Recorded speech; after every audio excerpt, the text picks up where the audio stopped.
Hello, I'm Richard Winters, and I want to share with you a few tips about the saddling process.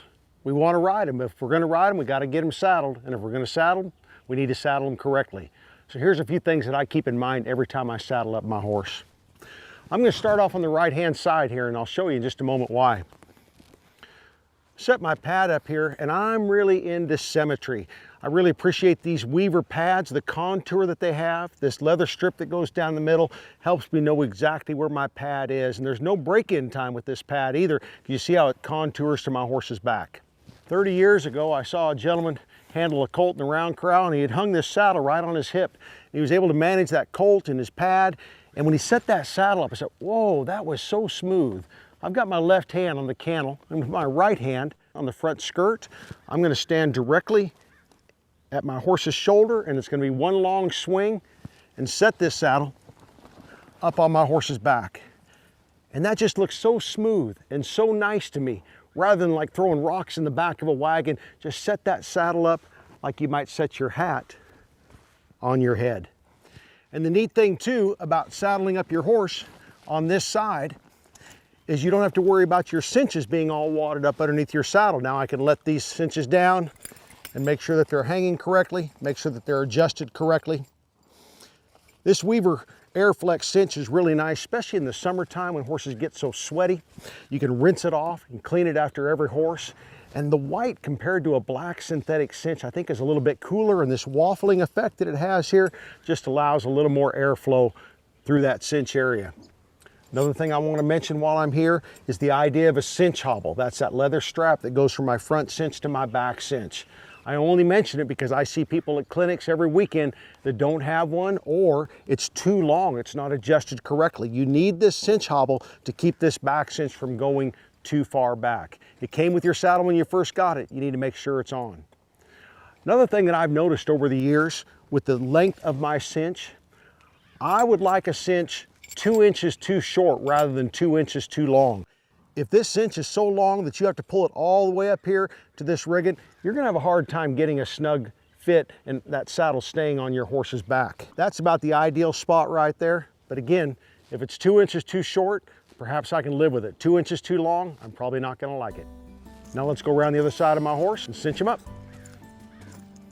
Now again, this is where I really look for symmetry. Do I have my pad evenly balanced on both sides of my horse? Do I have enough pad in front of my saddle? And in all reality, if you have to cheat your pad somewhere, cheat them back here. Make sure you have plenty of pad up front. And actually, if you have a full-size saddle, you need to have a full-size pad. That's what makes these Weaver pads so nice. I've got plenty of pad back here and plenty of pad up here. I also like to put my hand right up underneath those pads and shove it up into that gullet. With this nice contoured pad, it's not quite as necessary, but I don't want these pads biting down and binding on my horse's wither. So to put that little air gap in there is a helpful little thing to do. Before I put this stirrup up, let me just talk about this stirrup hobble. Your saddle came with one, a little leather strap that goes right around the base of our fenders, and it's there for a reason. It keeps our stirrup from rotating around. If our Blevins buckle comes loose, it keeps our fender and stirrup leathers together a little bit better.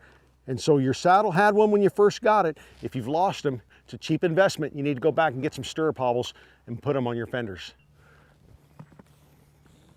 Here's another thing I want you to keep in mind. So many of our cinches have this metal tongue right here that goes through a hole. A lot of people are afraid to use it, and they'll come up here and put a knot.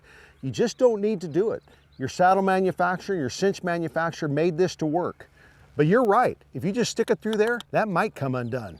But this is what you're gonna do. Once you stick it in the desired hole, take your hand right in the middle of that first strap of latigo and give it a pull. Locks that down. It's gonna stay there the rest of the day. It's not coming out. One last tip, and I learned it over 40 years ago in Fresno, California, when I helped the old man saddle up dude horses every Saturday morning. At the end of the day, when it was time to unsaddle all those horses, and we undid our latigo, before it even comes completely out of the cinch, he would have me reach down this latigo halfway down and come up and stick it right through the back of my rigging and lay it just like this. Because tomorrow morning when we need to saddle those horses back up, when we go to cinch those horses up and we run that latigo through that cinch, it's just one pull and there's no twist, there's no fight in our latigo, and we can cinch that horse back up. Did you see how I did that at the end of the day? I reached halfway down and I came up from behind, stuck it behind that rigging, ran it just like that. Then you're ready to go for tomorrow.